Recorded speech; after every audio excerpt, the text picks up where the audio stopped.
It's the 24th of February 2014. Welcome to The Brief. What are the trending stories for today? Let's find out.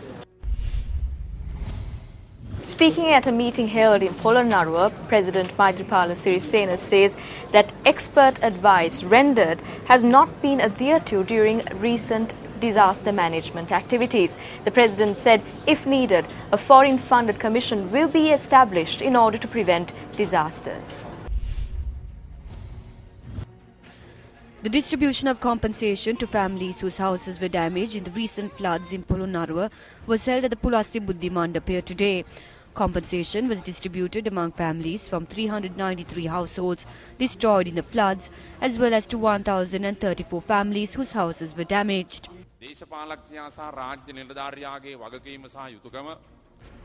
It is the duty of every politician and government officer to fulfill the requirements of the public, and the most important of this is to help the public when they are faced with trials and tribulations.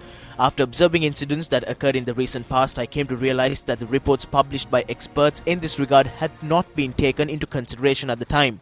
Specialist reports had not been implemented. In some cases, the situation had been studied and examined, but the relevant decisions pertaining to it had not been implemented. We will extensively examine this under a specialized team and then take steps to protect the public from such calamities.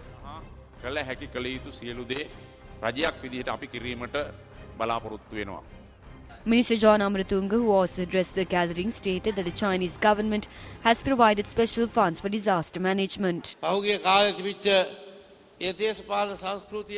I would like to tell you that when we took over this treasury, we were left with very little funds. We don't really know what the previous regime did with the funds they received.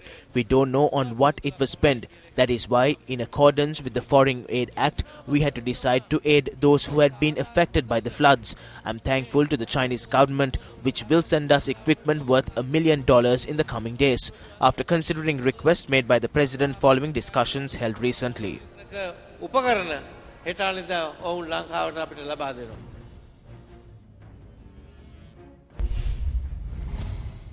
The wife of former Minister Vimal Weerawansa, who was placed under arrest yesterday, has been remanded until the 25th of this month. Meanwhile, the CID informed court today that the former minister's wife had been using two identity cards with different numbers. The Criminal Investigations Department is at present conducting investigations to find out if she had carried out any financial transactions via banks using the two NICs. Meanwhile, the two numbers of the NICs used by Sashi Weerawansa were produced to courts today by the Criminal Investigations Department. Responding to the CID's report and the request for Sashi Weerawansa, who was in hospital, to be produced in court, the magistrate noted that court be informed of the reason for her hospitalization via report from the Judicial Medical Officer. The JMO had conducted an examination of Sashi Weerawansa this evening. The wife of former Minister Vimal Weerawansa, Shehasa Udyanti or Sashi Weerawansa, was arrested yesterday whilst receiving treatment at a private hospital in Malabe. The CID made submissions to the Colombo Chief Magistrates Court today. The Criminal Investigations Department had presented a motion to the Chief Magistrate Gihan Pilapitiya today, citing that she had forged her birth certificate and her passport.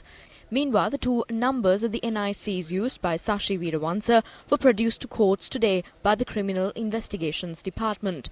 Responding to the CID's request for Sashi Weerawansa, who was in hospital, to be produced in court, the magistrate noted that court should be informed of the reason of her hospitalization via report from the Judicial Medical Officer. The JMO had conducted an examination of Sashi Weerawansa this evening. She was arrested yesterday under Section 45 of the Immigration and Immigration Act for improperly possessing a diplomatic passport. A judicial medical officer examined her today. Following examinations by the JMO and other specialist doctors, a court order was issued. The CID is conducting further investigations.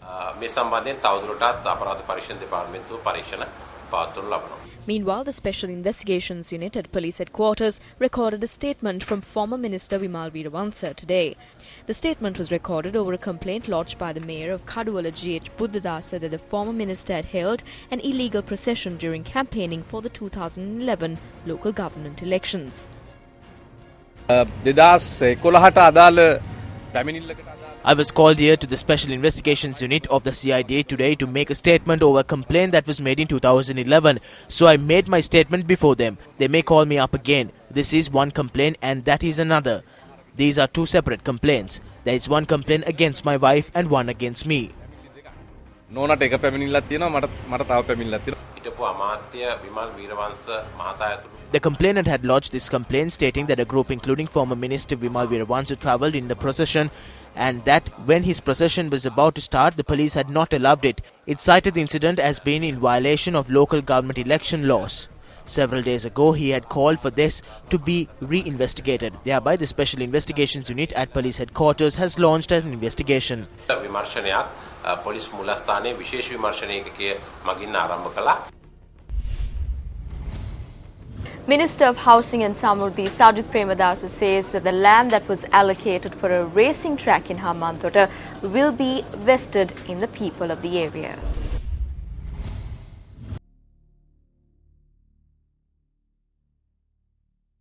The era where ministers and leaders in the past in this country separated plots of land for their own benefit is over. Several acres of land had been allocated for a racing track in Hambantota. We will be taking measures to deny these lands which were used for motor racing and to drive around their Lamborghinis among those persons who have no lands.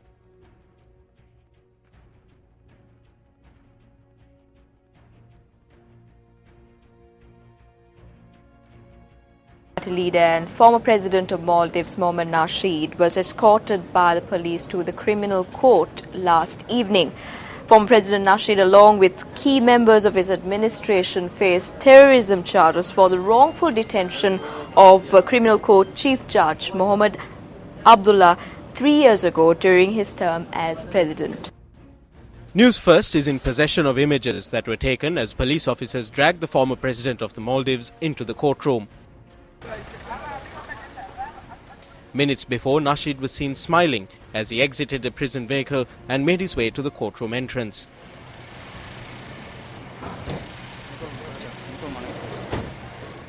Maldivian media reported that Nasheed was seen falling to the ground as police escorted him into court. He fell to the ground in the ensuing struggle and had his shirt torn when the special operations officers escorting him attempted to forcefully drag him into court, despite him repeatedly saying he wanted to go in on his own.